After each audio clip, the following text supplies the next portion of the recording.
Boa noite, rapaziada. Tá bom. Bom, quando a Daniela propôs assim que a gente se encontrasse aqui para falar de jornalismo, né, a ideia nossa era falar dos caminhos do jornalismo, como segue o papel do novo repórter. Nós estamos em tempos assim que cada vez mais as coisas são recrudescidas, né? E o jornalismo ele vai perdendo espaço para várias outras coisas que a gente fica vendo. E o lugar que a gente habitava, assim, que a gente mais trabalhava, no meu caso, no Zé não, o Zé já tem uma trajetória de muito tempo, mas o esporte, né? Ele é um dos veículos, assim, um dos meios mais fáceis, assim, pelo poder de penetração popular e tudo, né? De você mudar e desvirtuar as coisas do jornalismo. A gente vai, nessa hora e pouco, falar um pouco disso, né? De como tá e de como a gente vive nesse meio e do jeito que tá. Vou bater um papo com o Zé aqui um pouquinho e depois a gente vai passar para vocês para conversar, pra fazer pergunta, a gente responder e a gente vai levar a coisa assim. Bom, toda vez que eu te encontro, né, eu sempre falo disso. Mais do que referência de jornalismo e tal, tem aquelas coisas que você sabe, você é uma referência de vida para mim, assim, de várias outras coisas que até a gente talvez aborde aqui. Mas ao longo da sua trajetória, você encontrou várias formas de fazer jornalismo de qualidade, por onde você passou. Foi assim na TV Cultura, depois quando você fez a ESPN, quando você esteve na Folha de São Paulo, né? E era um tempo que você trabalhava com muita gente boa, com muito repórter bom, com muita redação boa. Você olhando para aquele passado, do jeito que era, e olhando hoje, você consegue traçar algum paralelo? Como é que era aquele jornalismo? Como é que está hoje? Como é que você conseguiu se enquadrar nisso e passar tanto tempo nessa estrada? Nem precisa. Eu acho que todo mundo está ouvindo aí, não tá? Boa noite. Quando Não. o avião passa é mais difícil. Mas daí a gente dá um jeito. Eu primeiro vou fazer um pequeno currículo da minha história, que é mais que dá para entender melhor por onde eu andei, o que eu percorri nessas estradas todas de jornalismo. Eu estou com 70 anos, vou fazer 71, comecei com 16. Quando você vai fazer? Quero saber. Outubro, dia 21. Nós é tudo libriano aqui. Libra. Aqui nós é tudo libriano. Comecei com 16, numa época que eu não precisava de diploma, coisa nenhuma. E eu sempre estudei no Colégio São Bento do Rio, que é tido como um dos colégios mais fortes, o ensino mais poderoso do país e tal. E eu estava no primeiro científico, lá não tinha clássico, era só científico, e eu senti que seria reprovado, que eu não ia passar em matemática nem em física, eu acho. Coisas horrorosas para mim. Então, em setembro, eu saí fora e fui estudar. Depois eu estudei a minha vida inteira no São Bento. E fui estudar, não. Fui para um colégio na Tijuca, aqueles colégios famosos que a gente chamava de boate, ou então pagou, passou. E você nem precisava ir, ia só no dia da prova, e a prova também você podia pegar do outro lado. Então.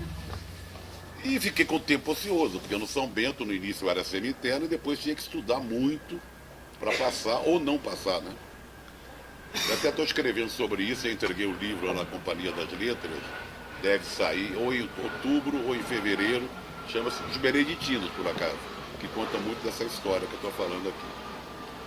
Aí arranjei um emprego, eu tinha um primo meu que trabalhava no Jornal do Brasil, Luiz Orlando Carneiro, que até hoje ele trabalha, o jornal acabou, mas ele tem um site, Jornal do Brasil, ele mora em Brasília. Perguntei se não tinha uma vaguinha lá para mim. Quando eu perguntei se tinha uma vaguinha, foi com a intenção de fazer qualquer coisa. Eu não sabia nem bater a máquina. Eu achava que podia ser tipo um office boy, alguma coisa assim. E eu acabei, você não gosta de esporte? Então a gente vai lá para o esporte. E no esporte eu fui adotado pela equipe. Eu dei muita sorte no início da minha vida profissional, que eu fui adotado por grandes jornalistas. E naquela época, o Jornal do Brasil era o grande Jornal do Brasil. Era o jornal que reunia os principais jornalistas do país. O Nelson Rodrigues até mexia muito com o famoso Copydesk do Jornal do Brasil. O Copydesk eram os redatores que tinham uma sala especial só para eles. E ali foi o meu início, um início maravilhoso, porque eu fui adotado por gente mais velha, gente muito talentosa, e fiquei 6 anos ou 7 lá. Depois percorri uma série de jornais, Correio da Manhã, todos eles já faliram. Eu não fali ainda, mas o Jornal do Brasil acabou, o Correio da Manhã acabou, o Diário de Notícias acabou, o Jornal dos Esportes acabou, o diário, Última Hora acabou, tá para aí, todos esses jornais. O Rio de Janeiro, quando eu era garoto e quando comecei na profissão, devia ter uns 10 jornais diários. Hoje você tem o Globo, eu trabalhei no Globo também, foi o único que não faliu. E daí continuei na imprensa escrita, eu tenho muito mais tempo de imprensa escrita, não sei, talvez agora metade, do que trabalhando em televisão. Sim. E até um dia, eu morava no Rio de Janeiro, eu sou carioca, apesar de ter recebido o título de cidadão paulistano. Eu estava desempregado, eu tinha trabalhado na sucursal do Placar, quando recebi um telefonema de um grupo de jornalistas aqui de São Paulo, todos super talentosos também. Aí a segunda etapa da minha vida profissional, que a primeira foi convivendo com o pessoal do Jornal do Brasil, onde eu aprendi muito, aprendi demais. A segunda etapa, quando eu recebo esse telefonema e vou para Londrina, norte do Paraná, com esses jornalistas de São Paulo, brilhantes todos eles, e fazer um jornal diário chamado Panorama. Esses jornalistas, esse grupo, tinha entre eles o pessoal que fez a revista Realidade, e alguns fugidos da ditadura, outros tinham saído da prisão, e outros sempre fugidos da mulher, que tinha acabado de separar da mulher e queria ir para longe dela. Nessa equipe nós tínhamos, foi uma equipe brilhante, Hamilton de Almeida Filho, Narciso Calini, Rui Fernando Barbosa, Niltainho, Palmério, Alex Sonic, Hamilton Vieira, fotógrafo, Jamilhão, ilustrador, Mário de Andrade, que depois foi diretor e morreu como diretor da revista Playboy. Incrível. Evidentemente nós demos com os burros na água lá, porque fizemos um jornal que batia de frente com a cidade. Para vocês terem uma ideia, o jornal era um jornal standard, grande, mas às segundas-feiras ele virava tabloide e cuidava mais de assuntos da cidade e esporte. Durante a semana tratava de tudo, internacional, política, nacional e tal. Na primeira segunda-feira, a manchete do jornal e a foto, era uma foto desse tamanho, quase a página toda do tabloide, em cima, Tavares, que era o nome do delegado, embaixo, torturador. Não só. Aí ia dar super certo. Aí deu tudo certo. Muito certo aí. Ficamos muito amigos do Muito delegado amigo. torturador. 74, um tempão pra. Isso foi em 1974. 74, Panorama lá. É, Panorama. E logo depois fizemos uma matéria metendo pau na aviação Garcia, Nossa, que é a principal aviação, onde as pessoas até hoje. Conclusão, ficamos mal com todo mundo na cidade, menos com a garotada. O avião. Com a garotada que a gente formou. Fizemos cursos antes do jornal, enquanto os jornais não chegavam, as máquinas não chegavam no Porto de Santos, nós fizemos vários cursos com a garotada, com os estudantes da cidade, e foi muito proveitoso isso. O jornal acaba, a maioria era de São Paulo, 90%, o Ricardo Montijo também, excelente jornalista, prêmio S e tal. Eu e ele éramos os dois do Rio de Janeiro, apesar dele ser mineiro. Todo mundo veio para São Paulo. Eu pensei em voltar para o Rio, ele falou, não, vamos para São Paulo, você precisa morar em São Paulo, vamos retomar o Ex. O Ex era um jornal contra a ditadura, é um jornal brilhante, que eles faziam, tinham abandonado o Ex para morar em Londrina e deixaram o jornal na mão de outro grande jornalista chamado Marcos Ferman, que depois saiu do Ex e foi fazer o Versus. Monstro. Aí eu vim morar em São Paulo, com essa turma, morávamos tipo numa república aqui na Lapa. Quando lançamos o Ex-17, o lado aí 16, a Polícia Federal apreendeu o jornal na boca da máquina. A gente ainda lançou um jornal chamado Mais Um, e acabou não dando certo, não tínhamos fôlego e tal. Bom, essa foi a minha virada, uma guinada profissional, vindo para São Paulo e convivendo com outro tipo de gente. Passei a olhar até aquele pessoal do Rio como mais careta, mais conservador, porque esse pessoal aqui era mais desbundado. O Ex era um jornal que era um jornal contra o regime, mas ao mesmo tempo era um jornal contestador dos costumes. Então no jornal que dava muita matéria com Caetano, com Gil, Zé Celso e tal. Né? Bom, aí minha vida passou a ser em São Paulo. Voltei para o Rio poucas vezes, voltei 2 vezes de lá para cá. Você vê, de 75 para cá, voltei para o Rio 2 vezes. E tive o privilégio, a sorte brutal de conviver durante 1 ano e meio com meu mestre Darcy Ribeiro. Não fiz faculdade, não estudei, mas conviver 1 ano e meio com o Darcy Ribeiro é para lá de fazer uma faculdade. E a minha vida profissional foi mudando. Eu passei tempos desempregados, não foi só tempos de trabalho. Faz parte. Tem uma vez que eu voltei para São Paulo, fui trabalhar no Jornal da Tarde, cobrindo férias, e morava num HO ali na Rua Major Diogo, que eu chamava de Hotel Major, porque tinha quebrado o letreiro e parecia um circunflexo no O. E tinha que tirar as malas, a gente dormia, eu e um amigo meu, a gente dormia no hotel, tirava as malas, deixava no carro dele, que era um Corcel velhinho, porque eu não podia deixar no hotel. O hotel era um hotel de trepação, essas coisas. Hotel Cristão. Bom, minha vida foi indo aqui em São Paulo, comecei a trabalhar na Folha, continuei na prensa escrita, jamais tinha posto os pés numa televisão. Na Folha eu tive boas oportunidades. Aí eu larguei até o esporte nessa época, fui editor da Folha Ilustrada, criei junto com o Tássio de Castro, eu era braço direito dele, o Folhetim. Não sei se vocês lembram do Folhetim. O primeiro número do Folhetim foi 50, me lembro perfeitamente, 50 anos do Tom Jobim. Uma entrevista do Tássio com o Tom Jobim. Que figura, hein? Nossa, esse outro. Eu tive o privilégio de trabalhar com muita gente importante, muita gente que me ensinou, não só no Rio, naquele início, no Jornal Brasil, como o pessoal do Ex, o pessoal que foi fazer o Panorama, como também o pessoal da Folha. Eu me lembro que o Cláudio Abrão era o editor-chefe, e chefe de redação, quando eu assumi o esporte da Folha, eu disse, olha, detesta esporte. Você está perdido com ele. E, curiosamente, fiquei muito amigo do Cláudio e ele me respeitava muito. Ele não gostava de esporte, mas me respeitava. Então eu consegui conviver numa boa com ele. Continuei na imprensa escrita até que houve um convite da TV Bandeirantes, na época do Walter Clark, acabei virando diretor de esporte da Bandeirantes. Durou pouco também. Trabalhei na Globo Esporte, quando eu voltei para o Rio e aqui. E acabei, nunca tinha aparecido na televisão, morria de vergonha de falar, de aparecer na televisão. E eu era sempre editor-chefe, editor coordenador, não sei o quê, produtor. Mas até que surgiu um convite da TV Cultura, vejam vocês, para comentar o campeonato alemão. 91, não tinha nada. Você sabe mais do que eu, porque eu não sei nada. O campeonato alemão era uma novidade na TV brasileira. E tinha um tipo de transmissão inovadora. Câmeras diferentes, uns replays, uma câmera que aproximava. Quem foi convidado para comentar o campeonato foi o Ricardo Couto. Porque tem cidadania alemã, então. E eu não sei nada de alemão, naquela época não tinha internet, não tinha celular, não tinha nada. Para transmitir os jogos era um perereco. Hoje é uma facilidade do campo. O time entra em campo, você já sabe até quanto é o jogo. Entra em campo, você já sabe como é que acabou. Naquela época era o revistão. Era um revistão. Tinha uma revista chamada Kicker, essa história é boa. Uma revista chamada Kicker, que você comprava no início do ano. Que tinha todas as fotos de todos os times posados. E todo o currículo de cada jogador. Jogou? Mesmo em alemão dava para entender que o cara jogou na seleção, quantas vezes, ou em outra seleção, de que time veio, quantos gols fez na temporada passada. Você pegava a manha daquela página.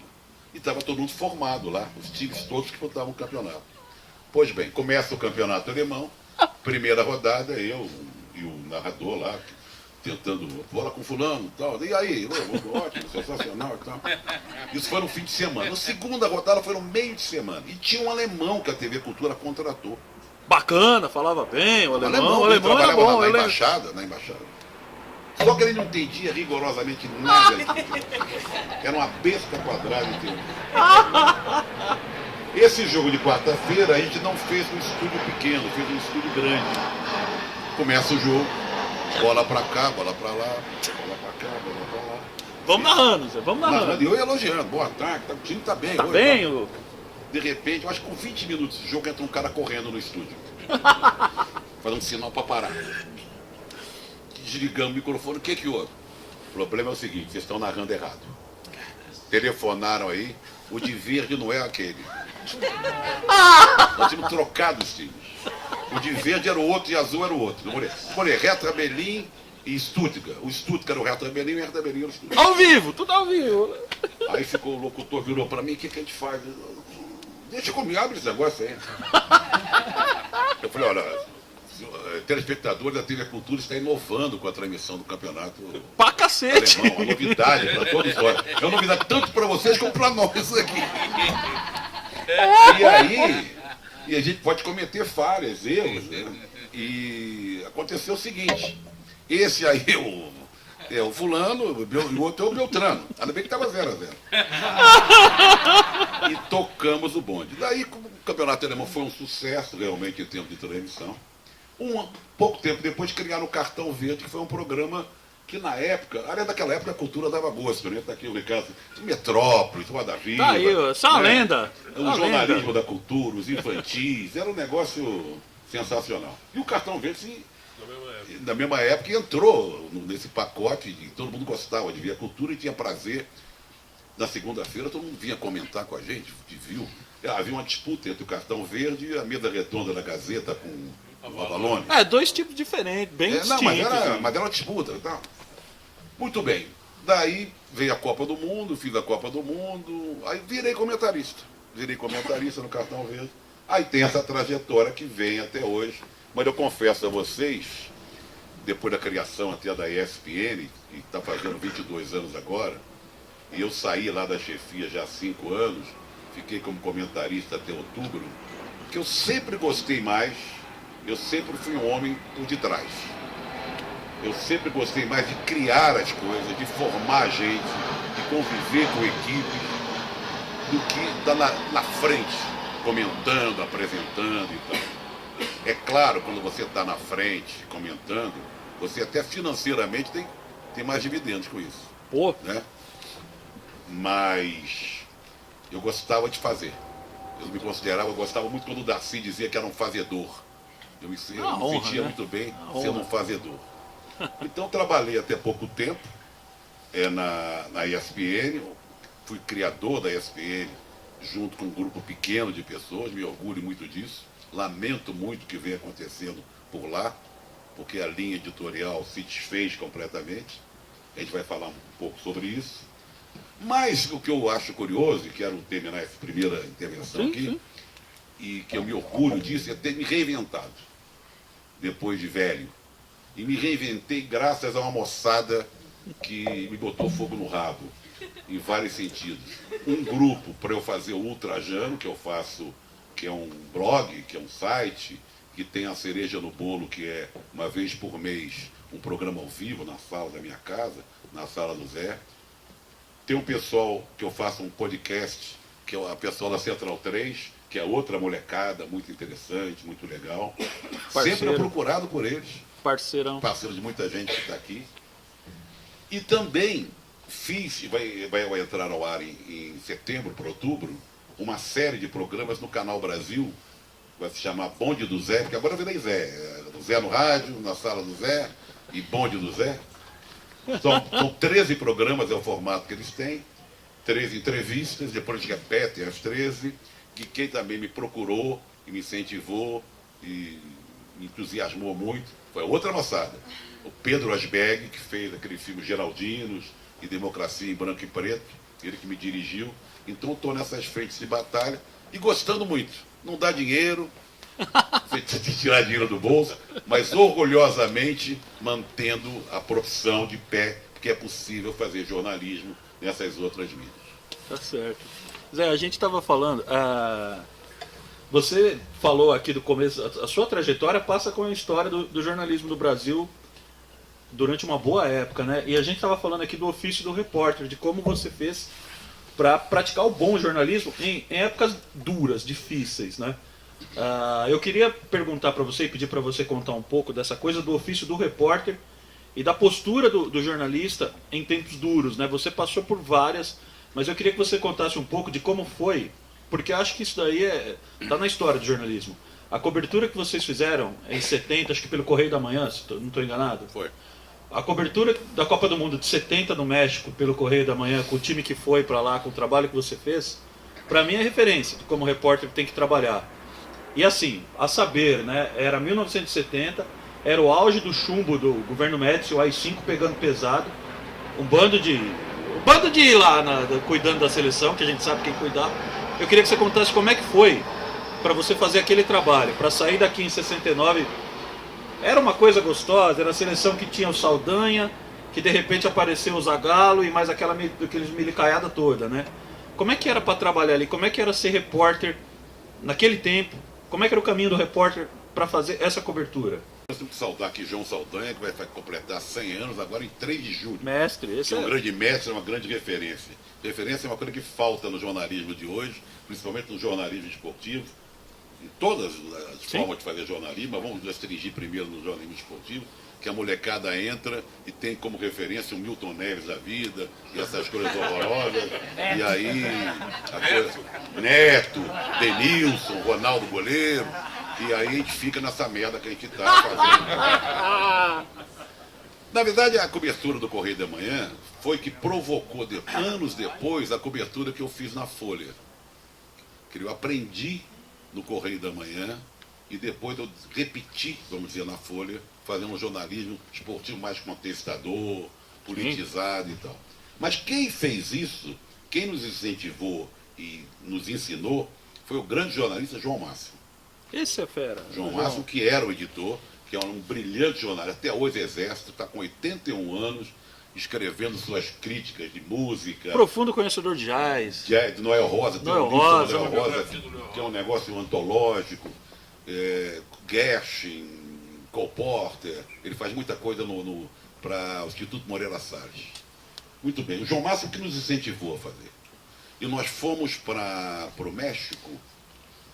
Eu fui para o México muito tempo antes da Copa, porque nós éramos do Jornal do Brasil, como eu falei. O Jornal do Brasil, o Correio da Manhã, foi lá no Jornal do Brasil e levou uns 50. Ele foi reformado, porque o Correio da Manhã estava caindo pelas tabelas com a ditadura. Ele foi reformado, ele foi arrendado pelos irmãos Alencar, que depois entraram para a história com irmãos Bobagem, que era o Marcelo, aquele que foi governador do Rio, Marcelo Alencar, o Maurício Alencar, que tinha dinheiro, que era o mais rico dele, e o Mário Alencar, que era um bom sujeito, bom advogado. Eles arrendaram o Correio da Manhã, foram no Jornal do Brasil como fonte, e pegaram 3 na fotografia, 4 na pesquisa, 5 no geral, e no esporte foram 7, para você ter uma ideia. 7 caras que saíram, foram muito atrevidos, porque o Jornal do Brasil era a grande referência, acreditamos Sim. no projeto. Eu fui como subeditor, primeira vez que eu fui chefe na vida, subeditor do João Máximo. Como a gente foi para o Correio da Manhã, a gente não estava credenciado na Copa do Mundo. Os que estavam credenciados para a Copa eram os que eram do Correio. Sim. Então eu fui para o México, fiquei 3 meses lá entre antes, durante e depois. Olha, o convívio com os militares que dirigiam a seleção, ou com a cúpula da seleção, era meio curioso. Tem momentos de tristeza e tinha momentos que não era tão grave assim. Eles levaram para lá um cara chamado Major Ipiranga dos Guaranis, veja você o nome, que era do Paraçar, fortíssimo, que foi como segurança da seleção. Porque o ônibus estava chegando na concentração, ele saía e ia na frente, fortão, junto com seguranças mexicanos e tal. Teve uma coisa terrível, que foi a proibição do João Saldanha, que foi à Copa como jornalista da BBC, de não poder entrar na concentração. Foi barrado. Foi barrado. Mas em compensação, mesmo assim, você para entrevistar jogador é melhor do que hoje. Tinha acesso, Você né? conversava com quem você bem entendesse. Batia um papo Jogadores com o com cara. Pelé, com Jairzinho, com Gerson. Acabava o treino, você entrava no campo.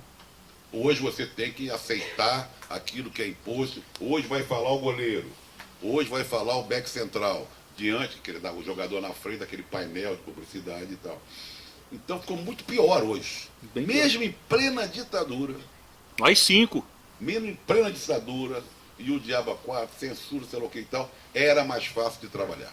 Só que nós conseguimos fazer uma cobertura puxada pela ironia, enquanto os outros faziam aquela coisa do factual, pelo factual. Né? Então a gente, por formação cultural, por olhar o mundo de um jeito diferente, porque a imprensa esportiva, gente, é o reduto da mediocridade. Muito. Principalmente da alienação. Não quer dizer com isso que todo mundo que trabalha na imprensa esportiva seja assim, que eu tenho muitos colegas e admiro muita gente que faz jornalismo esportivo com garra, com entusiasmo, com talento, mas é reduto principalmente a alienação. Cria um mundo paralelo ali para hoje, ele. agora puxando para cá. Foi difícil naquela época, mas não foi tão difícil assim. O que você vê hoje é o seguinte: Quando a gente fala, me irrita um pouco quando a gente fala assim, jornalismo esportivo, dá a impressão que é uma coisa só, né? E que Que é uma faz jornalismo massa, esportivo, né? que na verdade não faz. E que é ser jornalista esportivo? Quer dizer, você tem um repórter, você tem um produtor, você tem um editor, você tem um diretor, você tem... Dá a impressão que esse pessoal, que hoje em dia, que as televisões são todas iguais, principalmente em determinados horários, um bando de homens sentado no sofá discutindo futebol, O L. que todos eles são jornalistas esportivos. Eu tenho minhas dúvidas. Eu tenho minhas dúvidas. Agora, alguns podem até ser. Alguns podem até ser, até são. Mas tipo, o que eu vejo é que essa maneira de encarar o tal jornalismo esportivo abre mão da coisa mais importante que o jornalismo sempre teve, que foi a reportagem. Então, na hora que você abre mão de um Roberto Salim, por exemplo, que trabalhava na ESPN, que você pouco prestigia as matérias do Elvídio Matos, Marcelão do Gomes. Marcelo Gomes, que são sempre aqueles repórteres que iam a fundo. Você abre mão de um Lúcio de Castro, de um Flávio Gomes, você entendeu? Você está abrindo mão do talento do repórter investigativo, do que seria o verdadeiro jornalismo esportivo, que poderia fazer o elo entre o torcedor e a imprensa, o clube, o jogador, levando a fundo as discussões sobre corrupção, investigando a falcatrua dos dirigentes, você tentando saber o que acontece realmente na CBF, nas federações. Mas não. Há uma tendência cada vez maior de se discutir o futebol pelo futebol. O que é mais importante? É o nome do ponto de esquerda reserva que vai jogar, é o Rogério Ceni que nos calou. Aquelas linhas de ônibus insuportáveis. E outra coisa que o jornalismo esportivo está entrando, por causa da tecnologia, que hoje todo mundo tem acesso, é o jornalista esportivo virar técnico de futebol. Aí vai para um telão e começa a explicar como é que o time vai jogar, como se fosse entendesse muito daquilo. E mexe o botão pra muito lá e bonitinho, vira pra cá. É uma... bonitinho pegar o dedo, vai aquilo, joga duas linhas. O cara chega rapidinho, Essas velho. Ele duas faz ali, linhas de né? quatro. Quando o cara fala duas linhas de quatro, eu desligo a televisão. Aqui duas linhas de quatro, não sei o que e tal. E você percebe que o ponto é rápido, que ele pega, fala assim, o ponto é quando... Aqui, ó. Não, e outra Chega coisa, rapidão, né? Se você, o Tostão já escreveu muito sobre isso. Se você não incluir no futebol, nessa análise, a emoção, o improviso, A o pessoa, acaso, porra. sabe? Não tá ali naquela coisinha. E eu até outro dia coloquei, me mandaram, eu coloquei lá no Ultrajan, um vídeo dos primórdios da televisão, tinha um comentarista chamado Rui Porto. Trabalhou no TV Tupi, muito tempo, Rádio Globo, Rui Porto. Fazia a dupla com o Valdir Amaral, que foi um locutor muito famoso. Ele tinha um programa à noite na televisão que ele tinha um negócio desse. Mas você imagina, 50 e tantos anos atrás. Então era um campo de futebol e um negócio imantado, você sabe como é que é? O imã. Um imã, boneco, o goleiro. E de vez em quando um boneco caía. O central caía no chão, tinha que pegar e tal. Então tem esse perigo, quer dizer, você, em detrimento da reportagem, da investigação, que o jornalismo esportivo podia exercer uma tarefa diferente, estão surgindo, até jovens entrando no samba, essa coisa de discutir futebol no que ele tem de pior, sabe? Isso me aflige muito e por isso eu fico muito decepcionado, mas nem tudo está perdido, porque nós temos ainda os corajosos. Eu acabei de receber, agora antes de vir para cá, uma matéria do Lúcio de Castro, que luta lá no Sport Light, Luta, mostrando que o contrato... Aí você vê, ainda bem que tem gente assim, né? Tem o Lúcio. O contrato entre a CBF e agora a maldita TV Brasil, pela transmissão daqueles dois jogos contra a Argentina e contra a Austrália, tinha no documento, no contrato, houve um contrato, uma troca de favor, era uma quantia de 30 mil reais só para estabelecer uma quantia, mas tinha ali um senão, uma obrigatoriedade que os jornalistas tinham que seguir. Proibido, vou pegar aqui. Mas eu me lembro, proibido manifestação política ou política partidária, não sei o que, crítica. Todo mundo teve que assinar, principalmente o senhor Pelé. Ah, ele não deve ter nem sofrido. Pelé, Divaldo Prieto, Ele não deve ter nem sofrido. Denilson, olha a Ratatouille, comentando. Então vejam vocês, nesse contrato já é exercida a censura. Agora, precisa ter um jornalista como o Lúcio de Castro para ir atrás. Ele conseguiu isso. Você entra no Sport Light, tem lá a fotografia, inclusive, facsímile do contrato. Quer dizer, ainda bem que a resistência, só que essa resistência está se esgotando. Essa resistência está se esgotando, porque nós somos muito poucos. A coisa está indo de um jeito. Você vê na ESPN Brasil, que eu falei, abriu mão do Salim, do Lúcio, do Flávio, o Elvídio e o Marcelo, que fazem matérias especiais. Cada vez menos matéria. As matérias não têm onde entrar, porque o dia inteiro são aqueles problemas de debate. Quando entra uma matéria do Elvídio, você pensa que o cara vai comentar a matéria, não, ele já passa por cima que ele quer falar do Corinthians, que vai jogar amanhã, não sei o que e tal. Então é um perigo, nós estamos sofrendo um problema sério. Na imprensa escrita, eu me lembro que nessa época que eu fui editor da Folha, não chegou a ter numa segunda, porque segunda-feira, no domingo era o dia do esporte, né? Você pintava e bordava, porque na segunda-feira tinha um caderno. Cheguei a editar caderno com 12 páginas. 12 páginas. Aí você pode Tempo dizer, bom. mas que exagero, 12 Tempo páginas bom. de esporte. Não, exagero para quem faz o esporte de hoje. Para quem fazia daquele jeito, Imagina 12 páginas. dava hoje. para fazer muito bonito, você entendeu? E com conteúdo. Hoje, você pega os jornais, muitas vezes a Folha e o próprio Estado tem uma página, ou meia página de esporte. Imagina hoje, 12 páginas. O Placar era uma revista que diminuiu, e era a revista que era uma referência. Foi uma referência profissional para muitos agentes, né? Durante muitos anos. Então, o jornalismo esportivo, esse está em crise. Apesar da resistência, apesar de ter gente ainda batalhando. E como ali é a referência da alienação, não há um grupo, essas associações de cronistas esportivos, as pessoas não conseguem se encontrar para discutir o Brasil. Quando eu criei a ESPN, um dos objetivos que eu queria, e consegui durante um tempo, era mostrar o Brasil para os brasileiros, através do esporte. Então tinha algumas coisas que eu criei que me orgulho muito até hoje. Caravana do Esporte, por exemplo.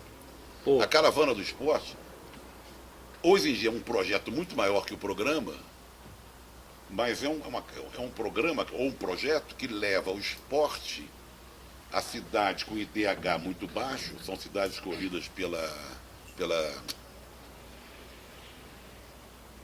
daqui a pouco eu esqueci. Unicef, e que leva a prática esportiva com metodologia, com o pessoal da Ana Moza, Adriana Saldanha, professores, atletas, livros, e a conversa não só com os alunos, como os professores. É um negócio muito interessante. Outro projeto também que eu gostava era o programa Brasil da Copa do Brasil, esse é uma delícia. Era um almanaque. Era uma beleza. que a gente, quando ia ter um jogo da Copa do Brasil, a gente mandava reportagem para lá dias antes, para mostrar a região, para falar daquela região, para falar de tudo, culinária, política, costume. Então você estava falando do Brasil, mostrando o Brasil. Isso, infelizmente, acabou. Então, o que eu posso dizer do jornalismo esportivo, que infelizmente, como muita coisa no país, nós estamos em crise. E de tirar o pé desse buraco vai ser difícil. É duro. Assim, falamos aqui de coberturas, né? E é óbvio, né? A gente não vai conseguir falar de você sem falar da ESPN e do quanto que isso referenciou a gente. Você falou de programas, pô. Além de Brasil, da Copa do Brasil e Caravana de Esporte. História do esporte. Histórias do esporte. História do esporte é uma aula assim, de reportagem, de jornalismo, com o Salim, com o Marcelo Gomes, né? Era uma maravilha, era outro. E o Zé falou do Lúcio de Castro, e a gente falou da relação de jornalismo com ditadura militar. O Lúcio, na ESPN existiu até Spotlight, que vocês devem ter assistido aí, né? Porque com o Zé lá, o Lúcio pôde fazer uma série de reportagens que chama Memórias do Chumbo, Futebol na Era do Condor. Né? É uma série de reportagens, quer dizer, pelas 4 ditaduras. A relação das 4 ditaduras aqui da América do Sul com o futebol. Uruguai, Chile, Argentina e Brasil. É um trabalho magnífico, Isso é um primor, É, assim. A gente se orgulhava tanto de fazer essas matérias, e você sempre conseguia ganchos e pautas. Por exemplo, teve no Histórias do Esporte, nós fizemos o Oswaldão, Do Araguaia. do Araguaia. Porque o Oswaldão foi campeão de boxe. Quer dizer, então, através desse campeão de boxe, a gente conseguiu contar a história. Não é aquela forçação de base, botar o Oswaldão, porque o Oswaldão morreu no Araguaia, então vamos botar ele aqui. Não. Tinha a trajetória dele do esporte. Ele era um homem muito forte, lutou boxe, fez atletismo, jogou basquete, sei lá o quê. Através dessa captura, a gente chegou no Oswaldão. que foi torturado e fuzilado lá. Tinha um lance assim muito bacana. Eu trabalhei muito tempo num projeto de comunicação lá no ABC que chamava Jornal ABCD Maior, né, que era um jornal de cunho absurdamente progressista, né, que, como o Zé falou, né, o jornal fechou, mas o Zé falou do Darcy Ribeiro. O Darcy Ribeiro falou que ele disse uma vez que ele não ia se sentir bem se ele ficasse do lado das pessoas que o venceram. Eu estou muito feliz de então ter perdido com a ABCD Maior. Mas uma das coisas assim que a gente fez lá, eu lembro que em 2014, a equipe do ABCD Maior, nós éramos 4 caras loucos, alucinados para fazer jornalismo, e nós não tinha dinheiro, não tinha credencial, não tinha nada para fazer Copa. E aí na reunião lá, surgiu, vamos fazer o quê? Eu falei, cara, vamos fazer a Copa de 2014 igual a ESPN fez a Copa em 2002. Ah, sim. E essa é a história boa. Porque assim, aí ia ter criatividade, aí era ter luta, e aí era fazer jornalismo, fazer reportagem. Porque a gente não tinha mais absolutamente nada para fazer que não fosse reportagem. Eu vou pedir para o Zé contar então, Zé, como é que foi para ir fazer Copa na Ásia, sem credencial, sem nada, dois repórter. Mas aí não precisa, mas aí que entra a resistência, a criatividade, a luta, o companheirismo, o trabalho de equipe. É você reunir a turma e falar isso, negado. Agora é o seguinte, a Globo está aí, a Sport está aí, eles estão com tudo, nós não temos nada. Mas nós sabemos fazer. E o nosso desafio é fazer uma Copa do Mundo sem credencial. E se a gente conseguir fazer isso, nós entramos para a nossa história. Nem é só a história do jornalismo, para a nossa história. Então vamos fazer. Mas como? Vamos fazer. Vamos conversar todo santo dia, vamos pautar todo santo dia, vamos pelas beiradas. O Brizola dizia muito isso, comia pelas beiradas, né? Então, a gente comeu pelas beiradas, fez um trabalho magnífico, graças aos repórteres que, nossa, eu vídeo, Plihal, todo mundo. E aqui no Brasil, nós fizemos uma coisa de protesto, que só durou um programa, porque o diretor acima de mim falou que eu estava provocando demais, que eu falei assim, vamos fazer uma sacanagem, enquanto o pessoal está na frente de batalha, fazendo matérias do jeito que podia, porque eu sempre disse que você, quando vai para um campo de futebol, não adianta só fazer o jogo. Às vezes o pipoqueiro vendendo pipoca é mais importante que o cara que está jogando em campo. Ele pode ser pai do jogador, tio, primo, ele pode conhecer a história do clube, ele sabe mais da história daquele pedaço que todo mundo. Então a pauta está em torno daquilo tudo. A pauta não está só naqueles 22 jogadores do técnico e tal. Nós fizemos um programa chamado Os Corujões. Como os jogos eram de madrugada, eu criei num tatame, porque era Japão, sei lá o quê, botamos num tatame assim, 3 câmeras, uma na frente, e uma televisão aqui, mas virada para o pessoal lá, e uma televisão virada e as pessoas assistindo o jogo. Então, durante 90 minutos, a gente transmitiu essas pessoas vendo o jogo, cada um fantasiado de uma coisa. Eu peguei o maquiador, a cozinheira, a mulher do café, uma produtora, e ficaram vendo o jogo, comemorando. E no intervalo tinha os melhores momentos deles. O Edu Elias, vamos ver os melhores momentos.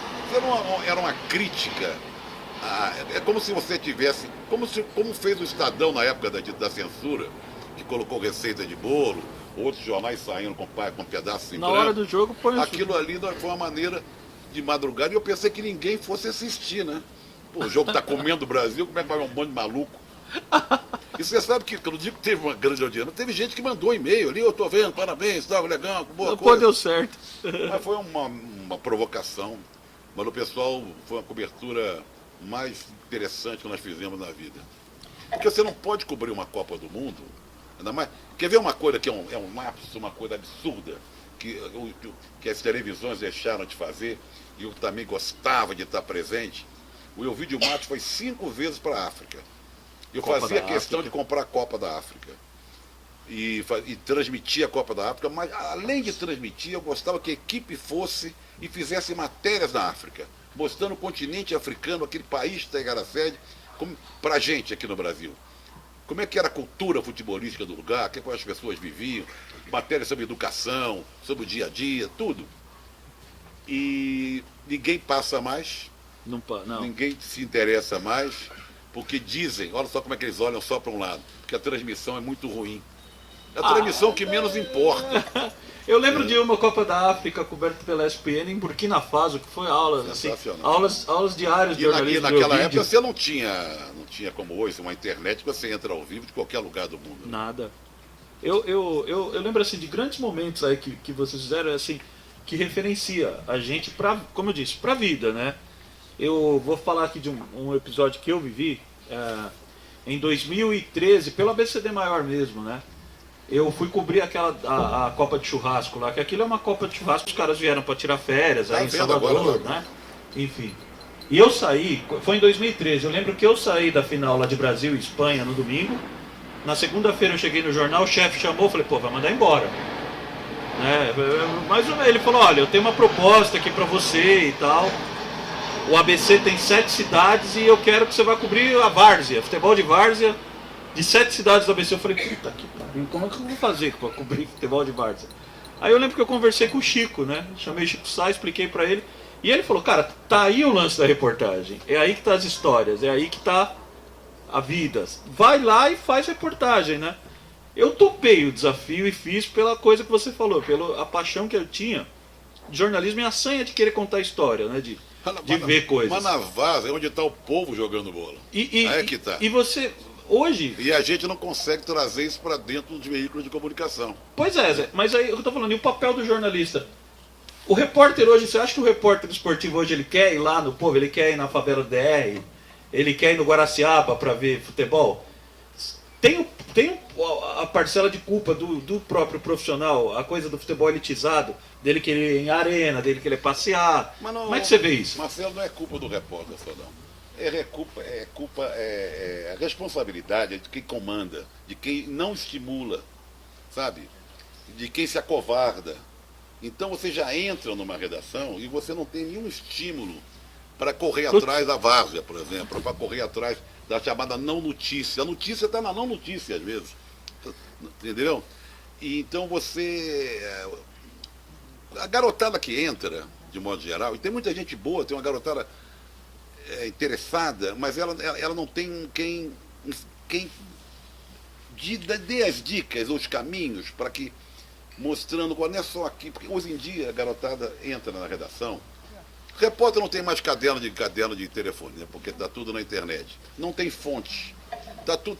O Google virou o grande instrumento de consulta. Você não telefona para ninguém, você não confirma a informação, ninguém tira a bunda da cadeira, as pessoas só se levantam dali para um jogo de futebol, né? Ou para ir a um treino. Agora, esse tipo de você fuçar, ir atrás de um lugar inóspito, sei lá o quê, ir atrás da Copa do Brasil, que a gente viajar, ou para uma... Da hora. Você não vai. Agora, não é culpa de quem não vai, é culpa de quem não estimula e quem não diz que a notícia... Ó, vai lá que tem notícia, vai lá que tem informação. Porque tem muita gente nova, com talento, que se for bem conduzida, pode trilhar um caminho muito legal. Vou citar um exemplo aqui, até de uma menina, que eu achei que estava fazendo coisas muito boas, infelizmente para a imprensa esportiva, mas para ela não. A Camila Matoso, que vinha fazendo um excelente trabalho na Folha, no site, na ESPN depois, agora está na Folha, mas está morando em Brasília, fazendo jornalismo político. Infelizmente para ela, porque o jornalismo político, se aturar aquela ratatoia lá, deve ser uma coisa terrível. Cajão, deixa eu te perguntar, então, no Pitaco, assim, duas coisas que você passou ao lado. Primeiro, o formalismo que tomou conta da cobertura esportiva. Todo mundo vestido como congregado mariano, terninho, tudo. E a outra coisa, qual é a sua opinião sobre os comentaristas jogadores? Tá na moda de novo, né? O formalismo e o jornalista, o comentarista jogador está tirando o lugar do jornalista. Eu até posso entender que ele comente um jogo de futebol, enquanto comentarista de futebol. Que é uma coisa até que ele conhece, ele viveu lá dentro e tal, pode ter um conhecimento técnico e tático. Mas na hora que ele se arvora de apresentador de programa, de entrevistador, que ele vai além, que seria uma tarefa de jornalista, eu acho que aí já é outro terreno. Agora, há exceções. Por exemplo, nosso querido Tostão. que é um dos melhores cronistas esportivos que nós temos, é um luxo poder ler a coluna do Tostão toda semana. O próprio Casagrande, não é? Agora, nos últimos tempos, isso teve uma época que era uma moda e agora virou um negócio terrível. Isso coalhou, né? A Sport TV, a Sport Interativo, a ESPN, a Fox, Globo, Bandeirante, estão coalhadas, porque hoje o pessoal, quem manda nesses lugares é o marketing. Lá na ESPN, me contaram, já saí, tem uma mulher do marketing, que ela veio de uma empresa de batata frita nos Estados Unidos, negócio de vender, Tá um espetáculo. que trata tudo como produto. Então a TV a cabo não tinha essa briga desenfreada pela audiência que hoje tem. E esse pessoal do marketing fica querendo mudar nome de programa, colocar roupa no cara, não pode dizer isso, não pode dizer aquilo, mais ou menos você está dizendo da roupa. Alguns nomes em inglês, porque a ESPN, como é, eles acham que muita a Disney, o avião. influência da Disney. Você tem uma ideia, eles são tão cretinos, burros, ignorantes em esporte, que eu tenho um filho que trabalha na ESPN em Londres, é o correspondente lá, o João Castelo Branco. E ele faz agora um podcast de lá. Ele e mais um outro rapaz. Ele me ligou, rapaz, eu estou aqui com dúvida em relação ao nome e tal, e eu sugeri lá para a ESPN, nome do, como é que vai se chamar o podcast, e eu estou aqui meio abobalhado, o nome que eles querem colocar, eu não me lembro da primeira, Sim. sei lá o que, soccer. Aí eu falei, o João, você liga lá, explica que soccer é só nos Estados Unidos. Porque então a mulher que veio, esse pessoal todo veio da América, tudo estudou marca, tem todos esses cursos, não sei de quê, entram nessas emissoras com essa cabeça do produto. Então nós estamos fritos. Nós estamos fritos. Por isso essa coisa tem que ficar de pé, de terno, papapá, outro programa tem que ser assim, assado. A gente vai falar de outros caminhos da imprensa, que eu acho que estão, apesar de todo o terrível momento político que nós estamos vivendo, mas eu acho que o pessoal tem encontrado mais saídas, Sim. apesar da diversidade de sobrevivência, do que na imprensa esportiva. Então é bom a gente falar até sair por outras estradas. Eu vou aproveitar o gancho e falar aqui de alguns desses caminhos, dessas pessoas que buscam alternativas desse jornalismo que o Ricardo bem disse, né? Bom, aqui mesmo nós temos a Lu Castro que está ali, que ela faz um trabalho bacana com futebol feminino. Uma doida, coitada. Imagina, cobrir futebol feminino no Brasil, né? Tá ali a Guadalupe Carnel, ela tem um trabalho lá no Portal Vermelho que fala de torcidas e ultras pelo mundo inteiro. É um trabalho, coisa que dá trabalho, que tem que pesquisar e tudo, mas é um caminho legal. O Felipe que está dormindo ali, que ele está gripado, o Felipe Bigliazzi, ele tá lá no Central 3 com Conexão Sudaca, que é um podcast que fala de futebol, política e cultura da América Latina. Então, quer dizer, quando a gente pensa na crise do jornalismo, tem esse jornalismo esportivo institucionalizado que nós falamos, né, Zé? Esse realmente está agonizante. E o outro caminho que é da rapaziada que está chegando, que está procurando fórmulas. Eu acho que aí entra muito, eu não gosto muito de passar a mão na cabeça de leitor e de quem consome informação. Eu acho que isso passa muito por quem consome. Vocês têm que pensar bem para onde vocês dão o clique de vocês. Não é? É muito fácil. Eu concordo muito que o jornalismo esportivo está uma draga. Que o papel do repórter esportivo hoje é deplorável. Assim, você vê o nível é bem baixo. Agora, depende do que vocês consomem. Se vocês ficarem consumindo Sport TV, blá, a gente sabe mas tudo. Mas tem uma coisa. Vai ser isso, mas tem um caminho. Mas a guerra também não é A contra B. É claro que você tem que consumir a ESPN, a Sport TV. Mas saber o que você consome. Sim, ter critério. Entendeu? É claro, eu quero ver um campeonato inglês, eu vou ver.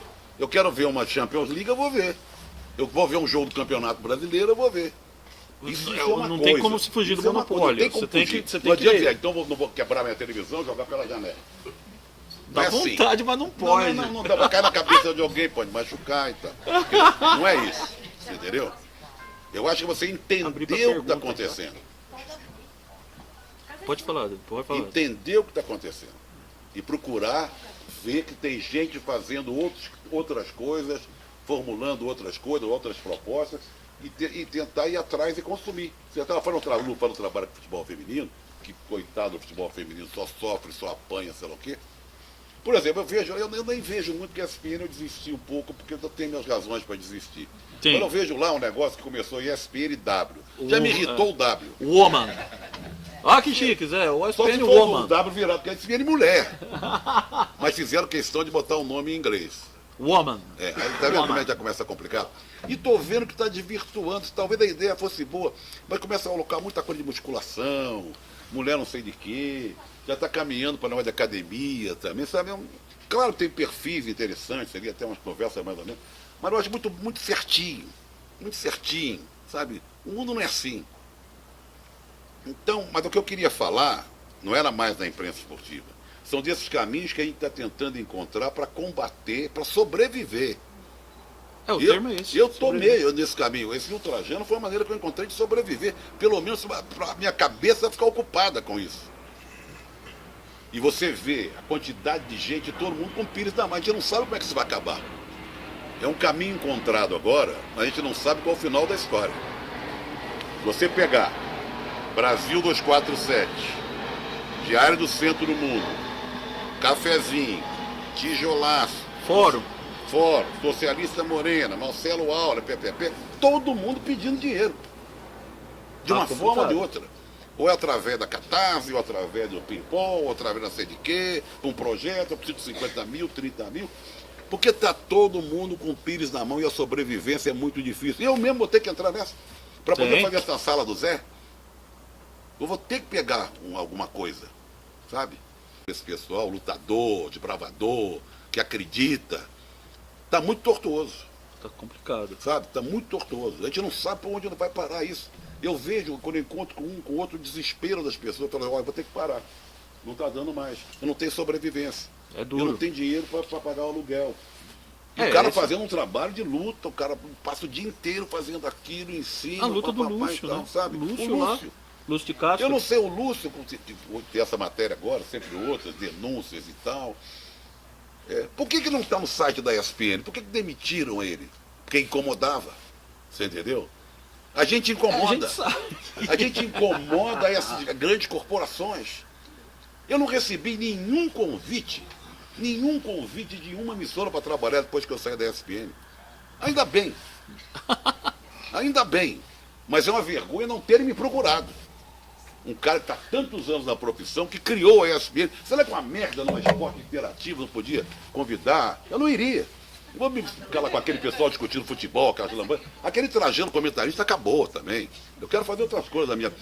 Mas tinha que ter me procurado, oferecendo qualquer merda. óbvio que sim. Ou você vai ganhar por participação, R$10, ou a Fox. Não, mas contrata um jogador. Sabe? Aí contrata lá o Zinho. Jogadores que usam as televisões como trampolim, porque ficam na berlinda e se pintar um convite para ser técnico, para ser diretor. Como o Zinho. O Zinho estava na ESPN quando foi convidado para o Jorginho para ser assistente do Jorginho, largou a ESPN na hora. Eles Vão ficam- embora. É um trampolim para eles. Bom, a gente agora vai aproveitar para seguir conversando, mas vamos abrir para pergunta. Então, vocês, por favor, levantem aí as mãos, a gente vai orientando aqui da forma que for, mas nós vamos seguir para Levante a mão para dar o ginásio. bater um levante a mão. papo. Levanta a mão, pula, faz lembra do polichinelo? Sim. Nós ainda temos do polichinelo. Galera, então é com vocês. A gente está aqui para responder, é só vocês levantando a mão, como o Ricardo fez, e a gente vai bater papo agora. O Ricardo não levantou a mão, não. Não, o Ricardo é presidente, é estrela do rock, ele já vai mandando tudo. É com vocês aí, galera. Fiquem à vontade. Você, nos detalhamentos você falou que tem formação universitária, né? E quanto hoje às faculdades de jornalismo,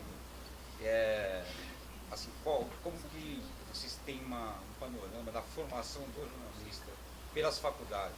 Algumas mais...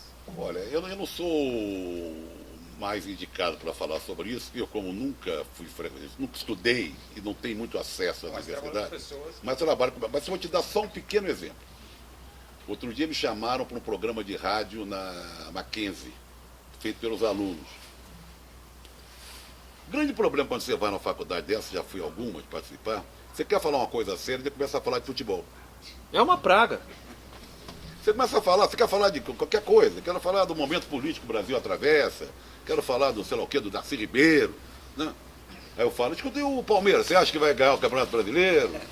E o Neymar, hein? O Cuca, não sei o quê. Aí depois... Calça Mas vinho. eu, nesse último, foi agora, mês passado, 2 meses atrás, eu falei assim, mas vem cá, como é que foi criado? Não, nós que criamos esse programa aqui, é legal, pô, né? Um programa de rádio e tal.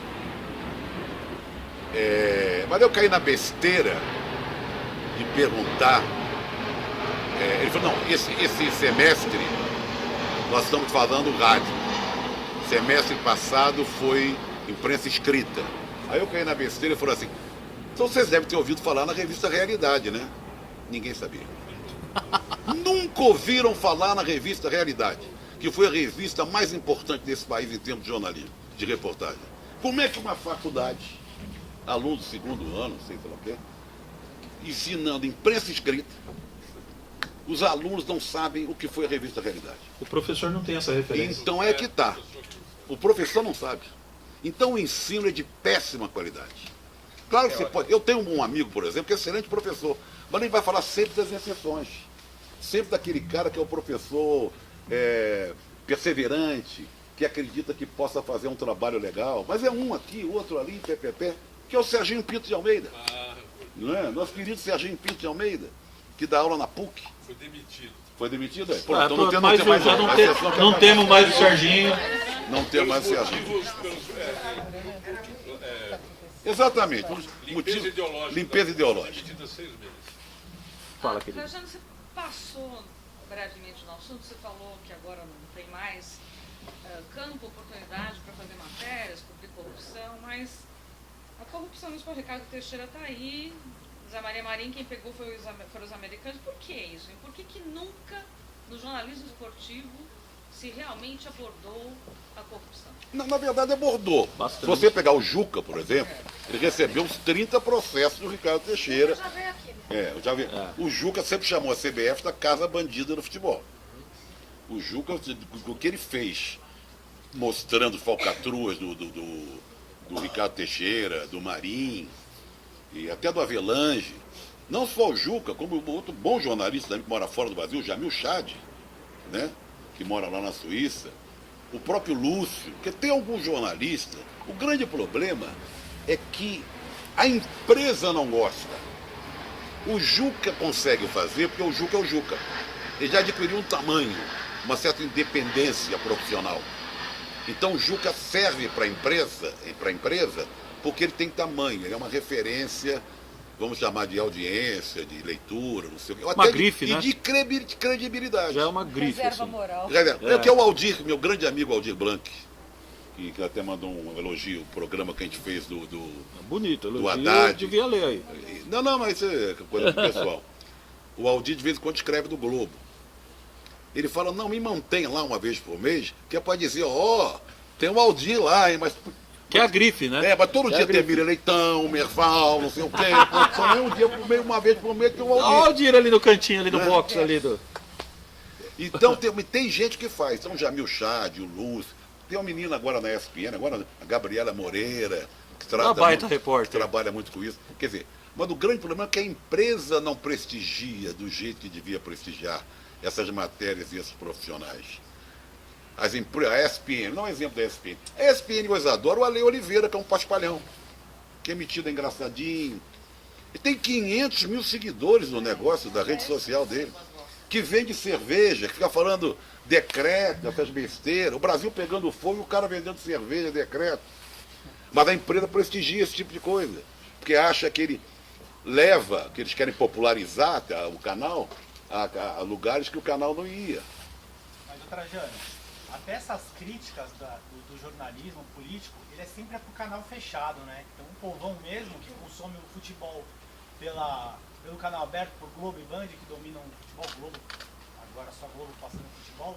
Então as críticas, elas ficam voltadas até pro pessoal mais intelectual que tem mais acesso. Então o povão mesmo, ele continua assistindo esse futebol, ele tá curtindo esse negócio de decreto e tal. Então a grande mídia mesmo não aborda esses temas relacionados à política. Não interessa. Não, mas eles são coniventes, sempre foram.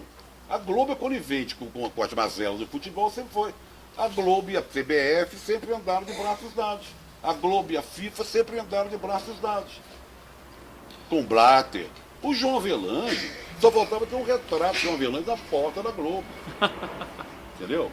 A palhada pilantragem do futebol brasileiro começou não com o Ricardo Teixeira, começou com o sogro, que era o Avelange.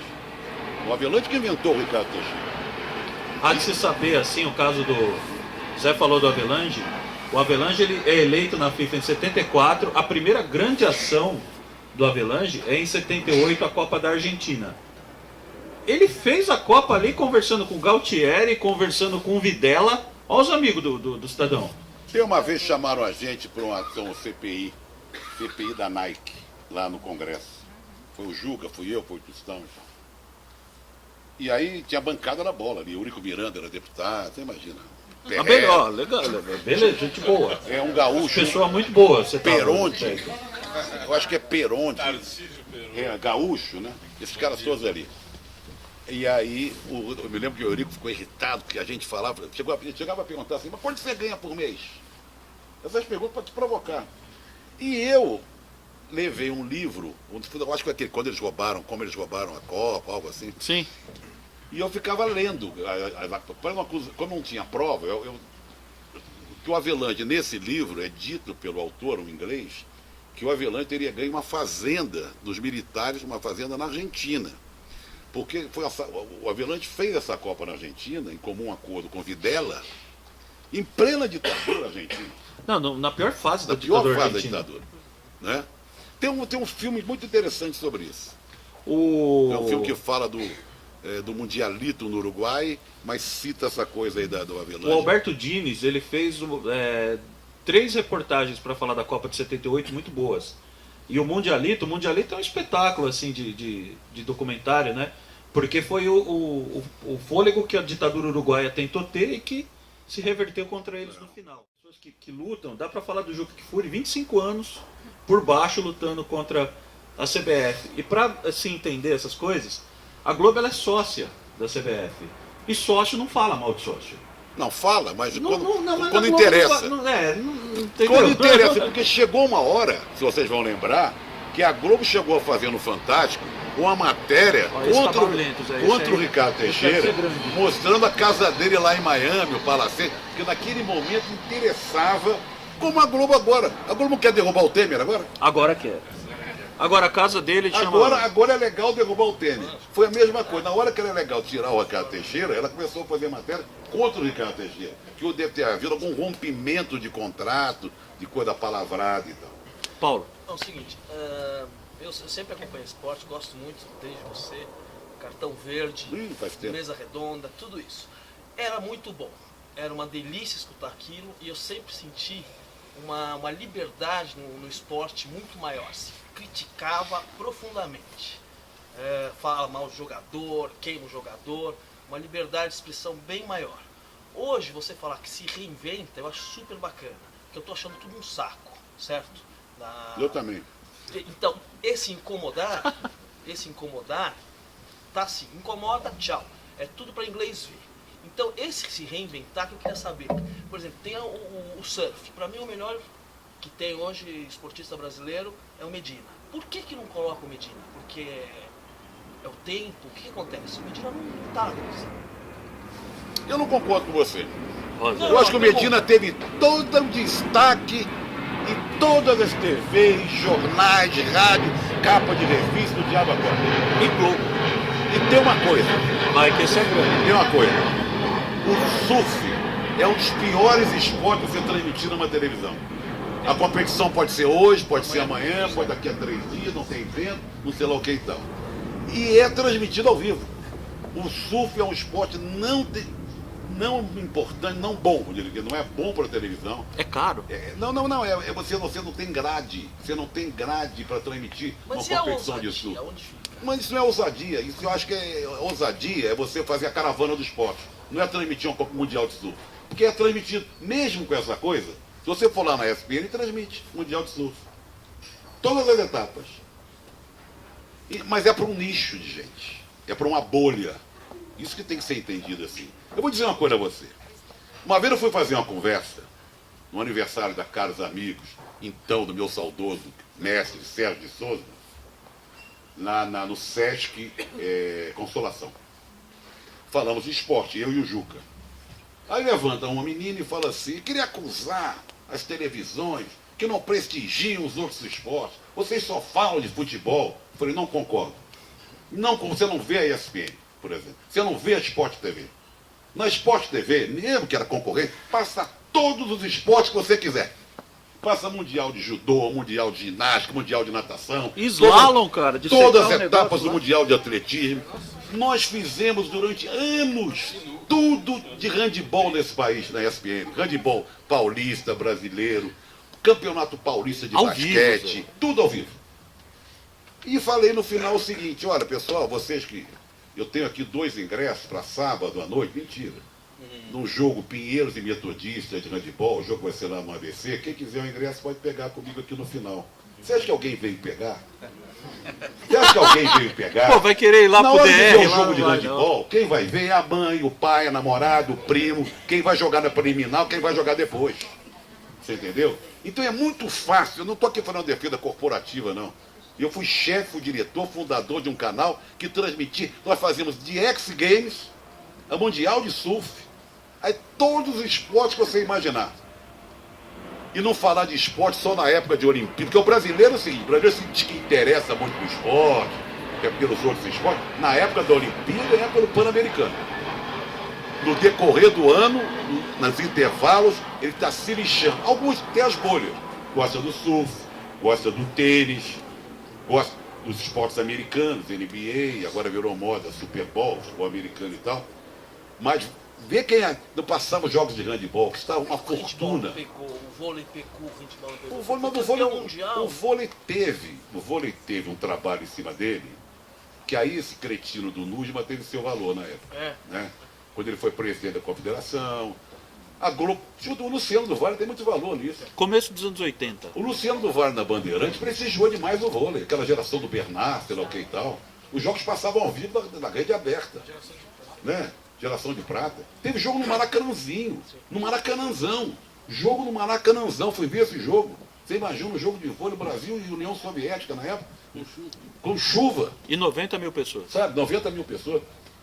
Então teve momentos de glória, que no caso do vôlei, o vôlei conseguiu aproveitar e ir embora. Infelizmente, eu sou basqueteiro, por exemplo. Eu lamento muito que o basquete brasileiro não tenha seguido essa trajetória. Nós tivemos um bicampeonato, geração da Mauri, Vladimir e tal.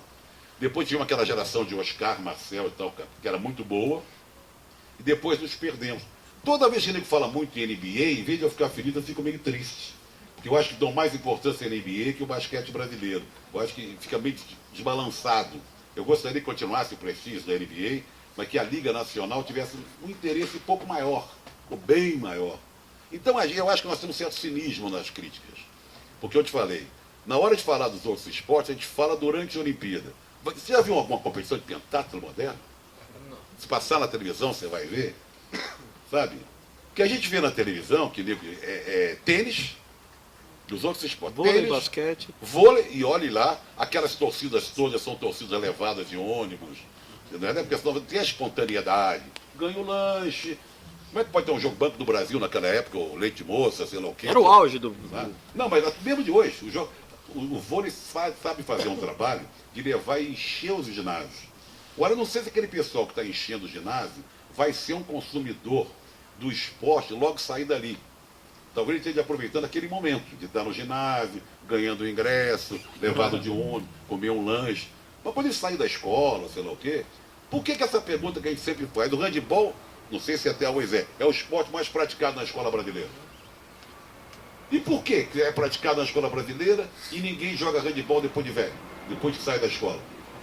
É sempre Pinheiros, Metodistas, Pinheiros, Metodistas, Pinheiros, Metodistas. Não é mais Banesco? Não, há 20 anos que afinal é Pinheiros, Metodistas. A gente lá na ABC meio que cansou do handebol. Lu, você queria fazer uma pergunta? Cadê a Gabriela? Ó, Gabriela, você faz a pergunta, depois a Lu ali vai fazer. Eu só ia fazer a observação do que se fala, que falou de Medina, mas e também não se fala tanto de formiga. Peraí. Formiga é maior que Marte. Olha aqui.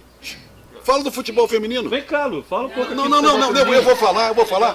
Todo mundo reclama do futebol feminino. Todo mundo reclama, que não tem prestígio nenhum. A televisão maltrata o futebol feminino. Mas não é só a televisão que maltrata. É a federação, é a confederação, os clubes. E ninguém vai ver jogo nenhum. Vai ver, Lu? Ué, Audax e ninguém vai Grêmio? ver. Você acha que vai ver? Barueri? Não, Jogo do nem o Santos na Corinthians- Vila Belmiro. Nem o Corinthians classificando hoje para a semifinal do Brasileiro A1 tem a torcida. Quantas pessoas vão ver um jogo desse? Pouca gente. E assim, tem pouca torcida que vai ver. Mesmo do Corinthians. E todo mundo fala que precisa levar o futebol feminino para os clubes de camisa, Ah, é que porque tá. vai agregar torcida. Eu quero dizer o seguinte, você sai de cara para ver o jogo de futebol feminino, como Bom, eu- te comove? Não, você que eu estou dizendo, você, Não, nós. A geral. Não vai. Guardar sai, Guardar, pra ver Juventus e Juvenal lá na Javari. Sim, mas não faz exceção. a exceção. A exceção não vale. Nós somos as exceções. Não, Gabi? a gente pode ficar vivendo de exceção. É, que senão a gente acaba. Tem uma questão, ela comentou do futebol 1 do Corinthians, mas vocês já viram o preço que tá no ingresso para ir pro jogo? Ah, mas Tem essa elitização. É outra, é. não, mas é outra. A gente está falando de futebol masculino aí. Sim, mas assim, sim, Preço. é uma colocação. Hoje comentaram também a respeito do surf e de outros esportes. Na mídia aberta, que é onde 97% da população tem acesso, é só o futebol. Então você não se sente representado. Eu, por exemplo, jogava vôlei na escola, eu não sei o nome de um atleta de handball. Eu sei poucos jogadores de vôlei, mas porque eu assisto, eu tenho TV por assinatura. Qual é a porcentagem da população hoje que tem TV a cabo?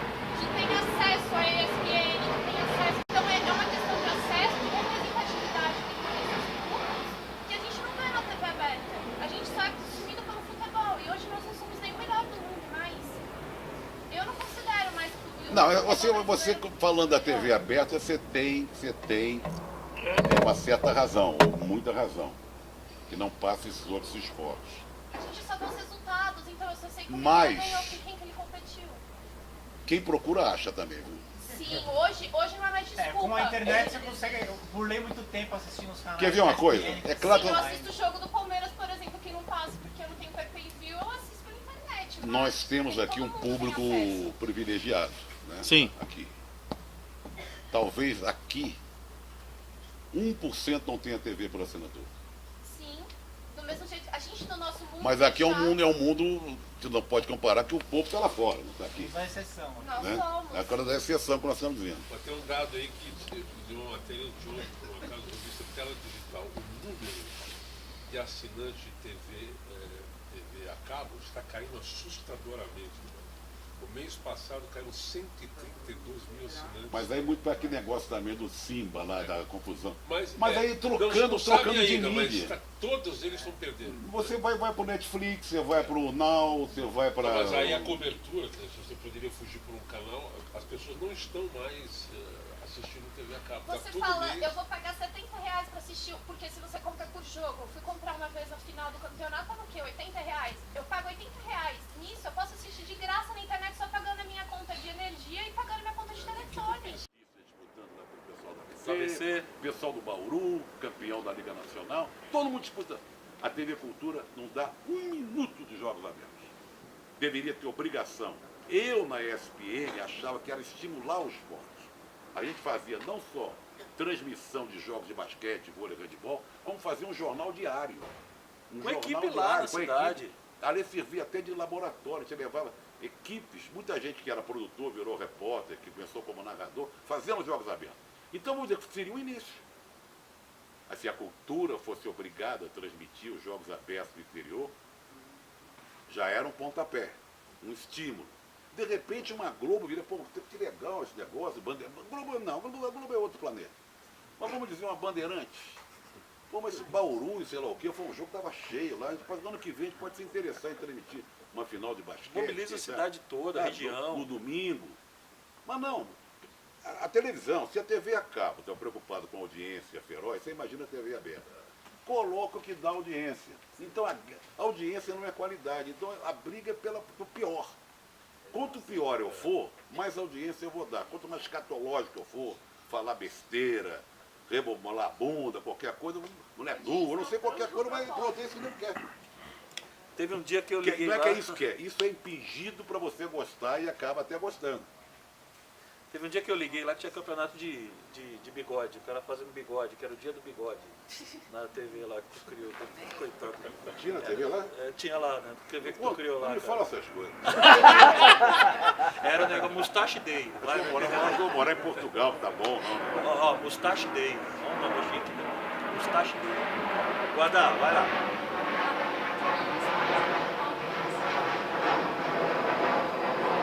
Ela é uma fina, ela vai esperar passar. Vai lá. Não vai ouvir. Nós não vamos ouvir nada. Vai, Guardar. Então, beleza, tipo, Palmeiras, time grande, fácil. Porque você ou vai acompanhar pela internet ou pela TV. E o Juventus? Então, um Juventus, eu tenho que ir no bairro pra saber quando o time feminino joga. Eu tenho que, por exemplo, se eu quero acompanhar um jogo de qualquer outra coisa, de qualquer outra modalidade do Juventus, eu fico sabendo pelas pessoas do bairro. Eu não fico sabendo pela internet, eu não fico sabendo pela TV, rádio, porra nenhuma. Vai lá. Eu tenho que ir lá. Só que assim, eu acho que falta o interesse também da pessoa. Sim. Porque, por exemplo, eu sei dos jogos que acontecem em São Bernardo, porque eu moro lá em São Bernardo. Eu sei o que acontece lá. Eu acho que é muito cômodo a gente pegar e criticar, por exemplo, estou vendo na minha TV que só tá passando isso, ou na internet só tá passando isso. Beleza, tá, mas alguém procura? Alguém vai na rua? Porque falta o pessoal também ir pra rua jogar, falta o pessoal ir Na pra verdade, rua falta a praticar, pessoa da rua falta para tudo. todos os objetivos que a gente quer. Exato, Você falta tá na rua tudo o a tempo gente inteiro. ir pra rua. A prática esportiva, ir lá no Demarque, lá tomar Aliás, uma na os várzea. eventos passou a ser moda. Esperando que grupo? Passou a ser moda em São Paulo. E moda até gostosa. Eu mesmo fui lá. Eu nunca tinha ido assim. Fui uma vez, há muito tempo até, mas. Não, fui lá para comer canole, para ver o jogo, para depois comer uma pizza de mussarela, né? Torcer, ficar junto no pessoal, até lá com os malucos lá da torcida. Setor Da 2. setor Setor 2. É um Esse povo negócio, da Guadá aquilo aí. verdadeiro, abaixo o futebol moderno, né? É muito interessante. Agora eu concordo com você. Nós estamos criando geração para geração de torcedor de sofá, sabe? Porque se a pessoa também for atrás, porque a característica dos bairros mudou também. Vou contar o caso do América, meu time. A Tijuca era um bairro maravilhoso, sensacional, onde todo mundo se conhecia, quase não tinha prédio. O América era a referência do bairro. O campo de futebol era ali. Com o tempo, o tijucano passou a querer, a sonhar, com o advento da Barra da Tijuca, a ir para a Barra da Tijuca, que não tem nada a ver com a Tijuca, só o nome. Então, muito tipo ali na Tijuca, o pai, o avô, eu não saía dali.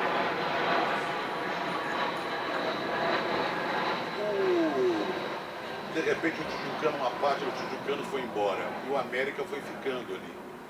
E quem foi para Tijuca no lugar daquele que foi embora, como ascensão social, era o cara que morava em Madureira, Olaria, Bom Sucesso, no chamado subúrbio, que ia morar na Tijuca, que não é subúrbio, é chamado Zona Norte, porque subúrbio é onde passa trem, Zona Norte não passa trem, apesar de passar perto.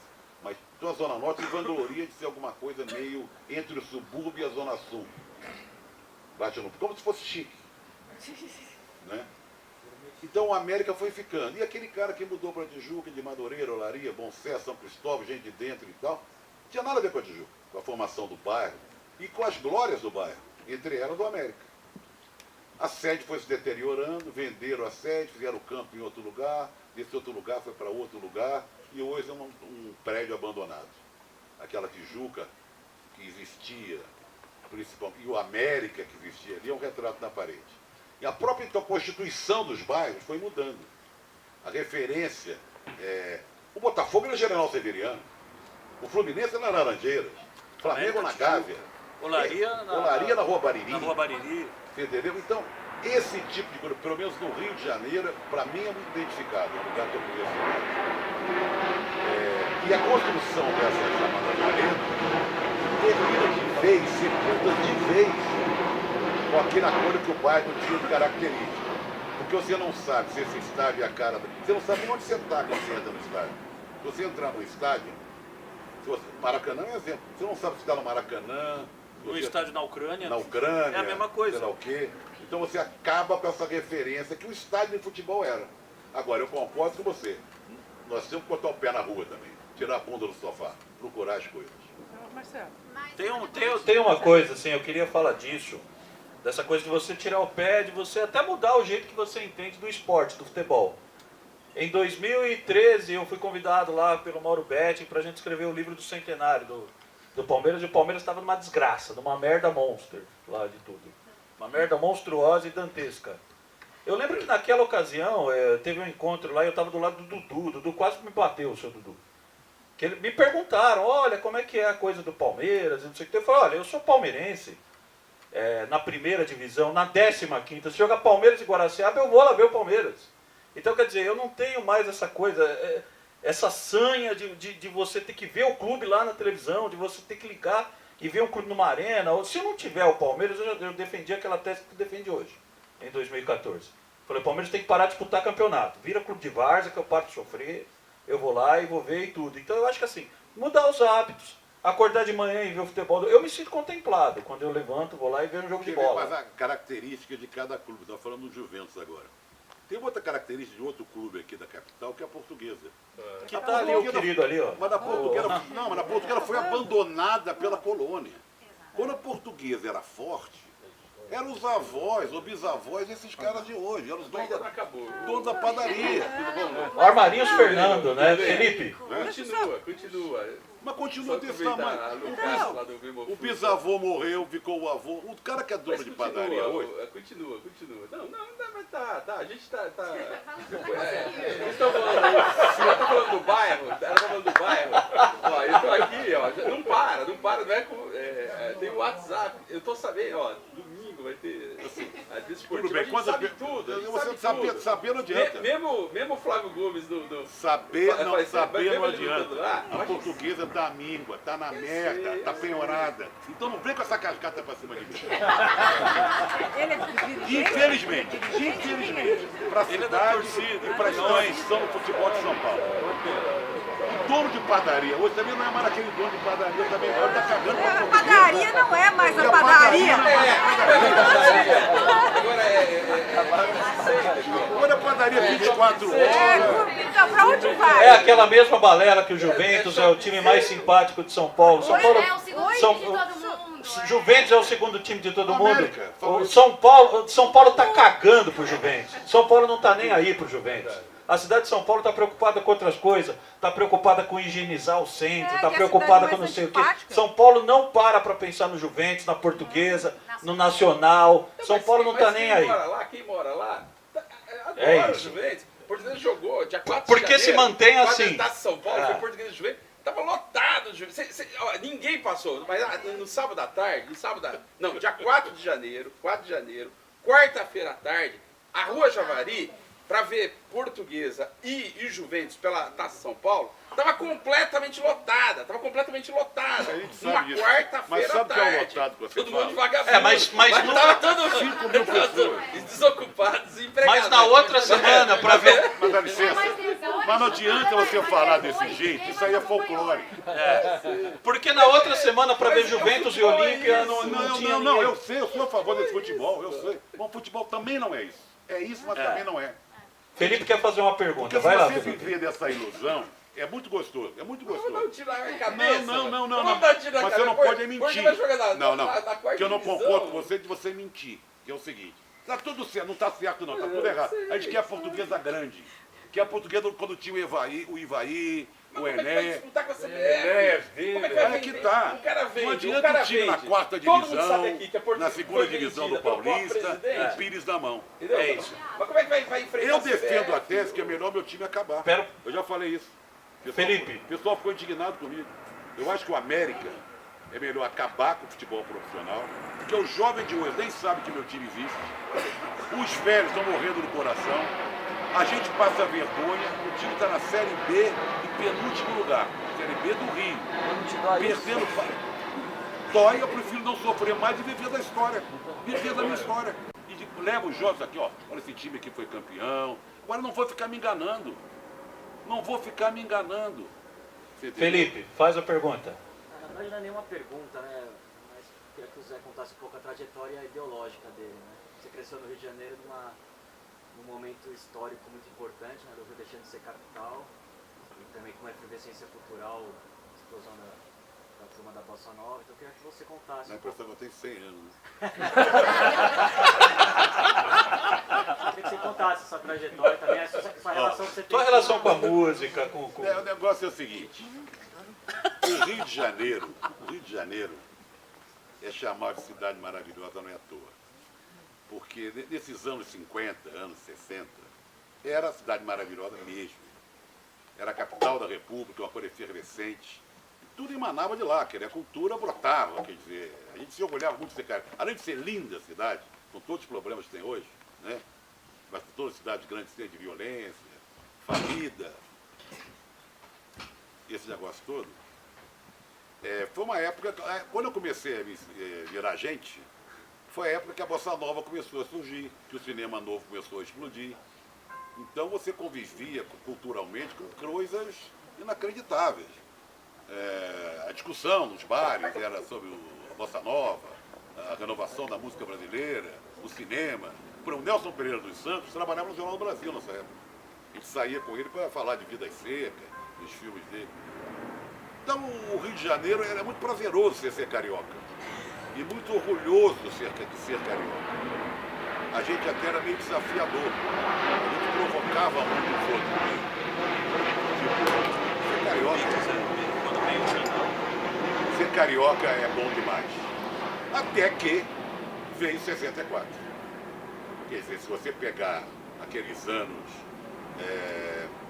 de 54, quando tem a morte do Getúlio, até 64, foram 10 anos, a partir de 55, aí o Celino toma posse em 56, ele é eleito em 55, mas toma posse em 56. Eu não vou te lembrar muito da posse do Celino, pelo seguinte, o meu América é ligação com o futebol, né? Teve o melhor de 3 com o Flamengo. O Flamengo foi tricampeão. E o primeiro jogo o América venceu por 5-1. Veja você. Não, o Flamengo venceu de 1-0 o primeiro, o América venceu de 5-1 o segundo e teve o terceiro jogo já com a presença do Juscelino eleito presidente. Mas já em 56. Mas no campeonato era de 55. Então nós vivemos 10 anos, esplendorosos. Até que em 64 a coisa começou a mudar. E muito. Aí o Rio de Janeiro, como o Brasil inteiro, se transformou. E viver e conviver naquela época era uma tragédia. Aqueles bares que você ia para conversar sobre cinema novo, sobre a Bossa Nova, sobre tudo de legal que acontecia, passou a ser aquela coisa... Era mais ou menos como hoje, um pouco, que hoje as pessoas falam com a mão na boca, né? Para não saber o que você está falando. Não era bem assim, mas era quase assim. Falar baixo e sempre uma coisa que mais sempre deu uma pulga atrás da orelha. Era a desconfiança que a gente tinha dos outros. Isso era uma coisa muito ruim. Que você desconfiava das pessoas erradas também. Então todo mundo podia ser um inimigo, todo mundo podia ser um traidor, todo mundo podia ser um dedo duro. Quando não era. Não tinha tanto dedo duro assim, para dedurar. Tinham vários, mas não eram centenas de milhares. Porque as coisas pioraram não em 64, as coisas pioraram em 68. Entre 64 e 68 a gente conviveu com medo, com temor, com raiva, e até com a expectativa que havia até 65, pudesse ter uma eleição. O Lacerda até acreditou nisso. Apoiou, foi lá. Apoiou e depois desapoiou. Eu estava no Uruguai com o Jango, quando ele foi para lá, para falar da Frente Ampla. O Brizola não queria saber disso. E o Jango recebeu o Lacerda, eu não receberia nunca, mas recebeu uma tentativa de Frente Ampla. Então as coisas foram piorando até desaguar em 68. Aí conviver com aquilo foi muito desagradável. Para alguns desagradável, para outros foi terrível. Porque muita gente morreu, desapareceu, foi torturada, foi embora do Brasil. E gente de todas as categorias, todas as espécies de gente, talentosas, brilhantes, cientistas, professores, sei lá o quê. O Brasil ficou uma merda. Então cada um tentou se engajar em alguma coisa, para ter uma resistência. Uns mais valentes foram para a luta armada. Eu nunca tive coragem. Cheguei perto. E veja você, cheguei perto com o Gabeira. Não esse Gabeira de hoje, Gabeira daquela época. Quem diria? Quem diria, né? Porque o Gabeira era meu companheiro do Jornal do Brasil. O Gabeira era pauteiro do Jornal do Brasil. E o Gabeira organizava algumas reuniões na casa dele com alguns de nós. várias reuniões, até que eu acabei saindo. E essas reuniões desaguaram em outro grupo, PPP e tal, até que o Gabeira foi adiante e acabou participando do sequestro do Elvis e tal. Então, companheiros que você convivia, você perdeu de vista. E eu sempre fui um sujeito muito, eu me sentia muito solitário, apesar de ter muitos amigos, conviver com muita gente, eu me sentia muito solitário porque eu não sabia direito o que fazer, onde entrar nessa resistência.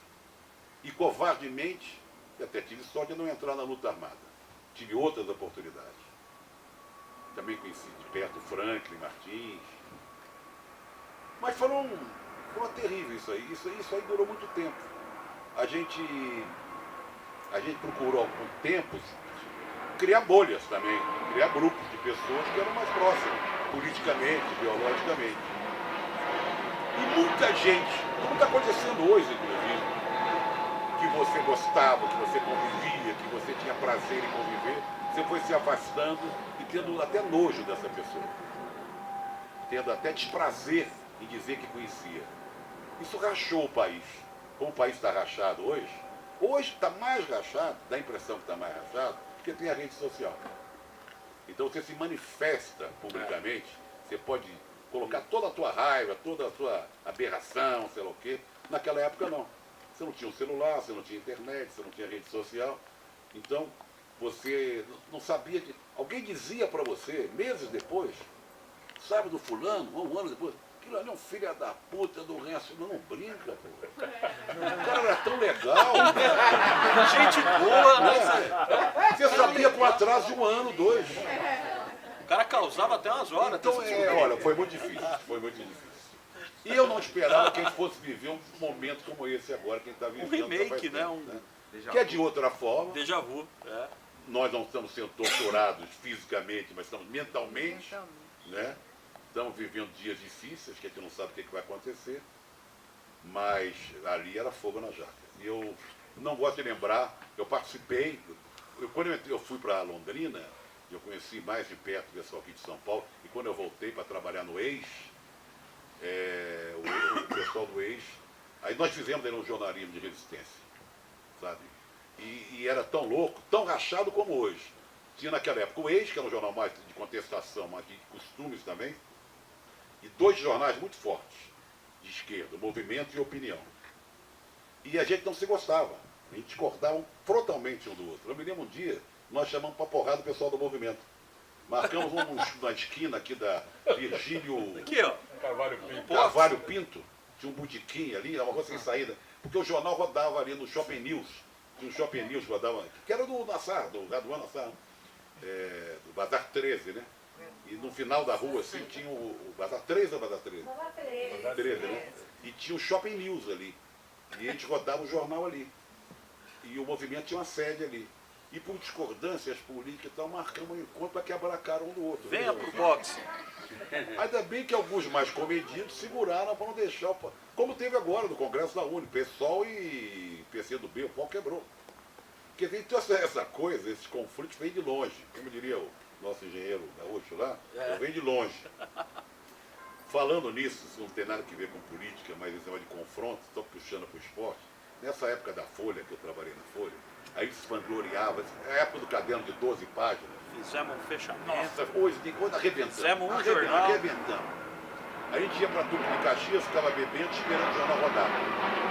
Aí de vez em quando alguém ia lá, vai na oficina ver se já rodou. Aí alguém ia lá. Aí eu voltava sem jornal. Aí isso durava a noite toda, a madrugada toda, mas até 1 da manhã, 2, às vezes demorava mais a rodar.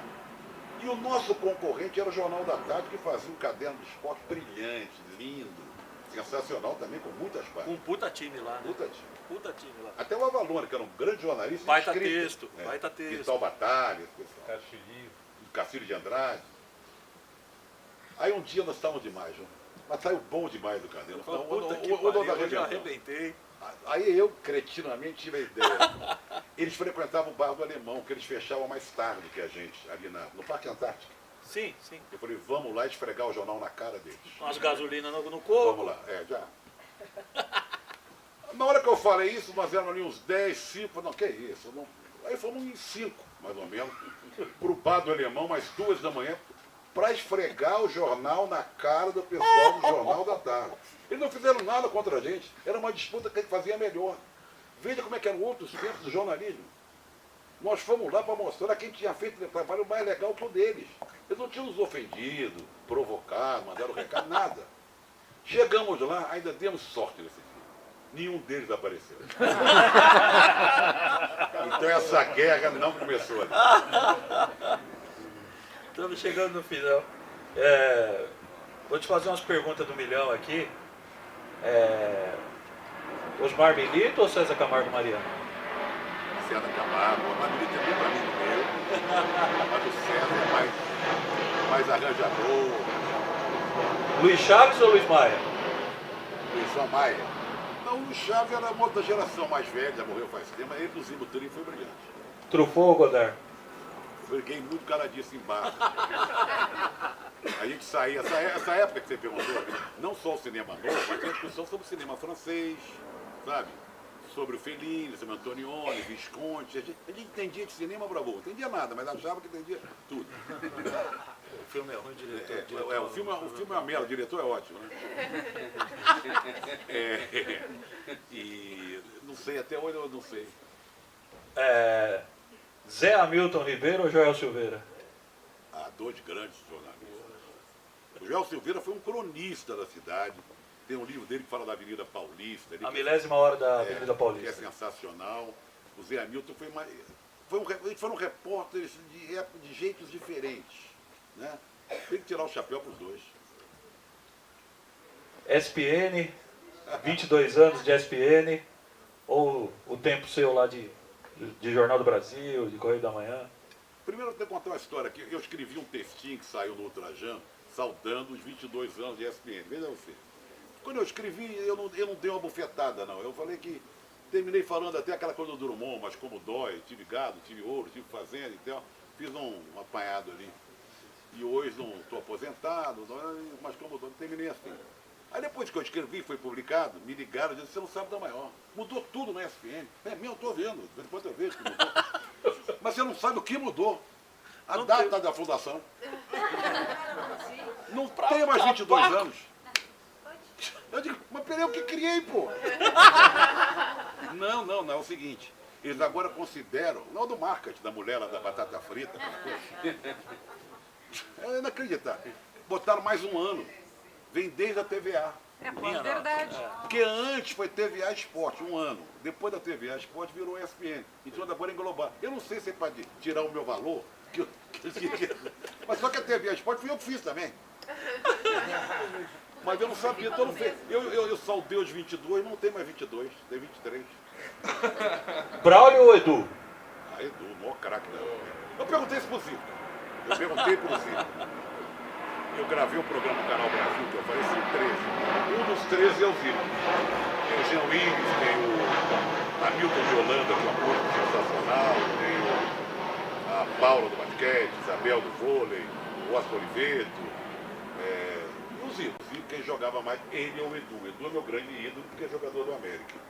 Ele falou, Edu. Ele falou, eu fui mais finalizador. O Edu era mais talentoso do que eu. Eu batia falta como ninguém, fazia mais gol. Ele é o maior artilheiro da história do Maracanã. Mas ele estava certo, irmão, então ele colocou o Edu. Ô Zé, e me diga aqui, Zeca do trombone ou Raul de Souza? Raul de Souza. Raul de Souza é um dos maiores músicos. O Brasil tem músicos inacreditáveis que a gente não dá valor. Eu levei agora no Ultrajano, ao vivo, a Alice Passos e o Breno Ruiz.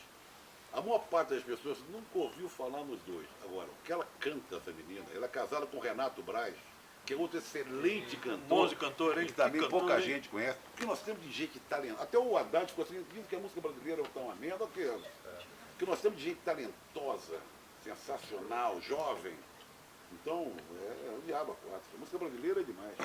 Eu estou chegando. Faz a pergunta, pode fazer. O Trajano na CBF não vai? Ele vai. Vai lá! Eu vou contar uma história aqui, que ainda bem que eu tirei o corpo fora, você estava presente. Um grupo aí de malucos inventou uma história da gente lançar uma candidatura candidatura alternativa, que não poderia ir à frente mesmo, porque você teria que ser 8 federações, 5, cada. Assinar lá, Zé. Ficar com 5 ou 8 federações. Mas seria uma candidatura lá, Euler Bente, Ulisses Guimarães, né? Muito bem. E aí vieram com a história para cima de mim, que eu tinha que ser. Eu detesto, não é só esse negócio de eu não tenho tempo para isso, ou sei lá o quê. Eu detesto, eu detesto conversar sobre isso. Eu não tenho paciência para falar muito de calendário, sabe? Eu sou meio passo por cima. Eu acho que todo mundo pode salafrários, eu sei que salafrários não valem nada, não prestam um serviço de futebol Uma brasileiro. reuniãozinha com aqueles presidentes Mas de federação, chegamos a fazer uma reunião, a Luta estava lá, quase que me elegeram. A ideia era te convencer. A ideia era me convencer, mas o Juca brilhantemente conseguiu desconvencer o pessoal. Desconvencer, deixa pra lá. Aí vão haver reuniões ainda. Ainda tem nome. Ainda tem, está sem nome. Mas tem gente que a gente vai indicar, mas é coisa que saiu do Juca, do como é que é o nosso Portela, do Portela, do professor Flávio e do nosso economista oh meu Deus, lá na Carta Capital, foi o Peluso, palmeirense. Mas eu confesso a você que... O Vladimir teve na plenária do... Agora, teve outra agora, teve a primeira. Eles Aí querem que eu fale a segunda. Bota o Vladimir presidente. Bota o Vladimir. Então, mas já lançaram lá o Vladimir presidente. É isso aí. Ele tem experiência de secretaria de esporte. O Vladimir ia ser legal. A gente está chegando no... Chegamos. Você pode até não gostar da ideia.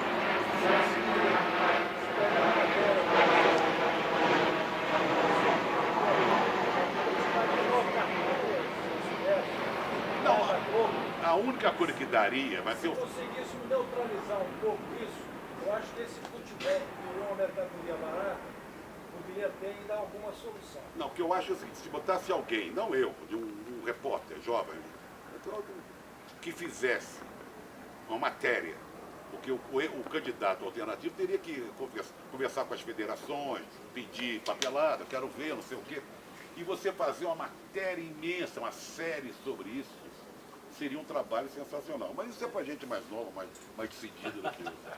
A gente está chegando no final, foi muito bom e tal. Eu, de minha parte, eu vou passar para a Daniela, que ela vai dar a programação aqui do Quintal, ela vai falar mais coisas aqui da gente, né? Eu estou pensando naquele bolinho ali. O bolinho, né? Vamos no bolinho. Da minha parte, assim, eu quero encerrar dizendo como eu comecei, né? Tem gente que te influencia, te referencia por uma série de coisas na vida, por jornalismo, por música, por tal. A sua presença assim, na minha vida é muito mais do que tudo isso. Você para mim é uma referência de pessoa, de caráter, de dignidade. Eu fico muito feliz de ter feito as escolhas que eu fiz, de estar do lado de quem eu tô e de ter tido as derrotas que eu tive. Você e o Darcy. A gente está junto nisso e eu quero agradecer, vou agradecer a vocês por ter participado. E quero eu te saudar, assim, eu vou até levantar, vou bater palma para você que veio aqui, quero agradecer a vocês todos. Bater palma, e eu vou te aplaudir, muito obrigado por você ter vindo, Zé. Obrigado a todo mundo, hein?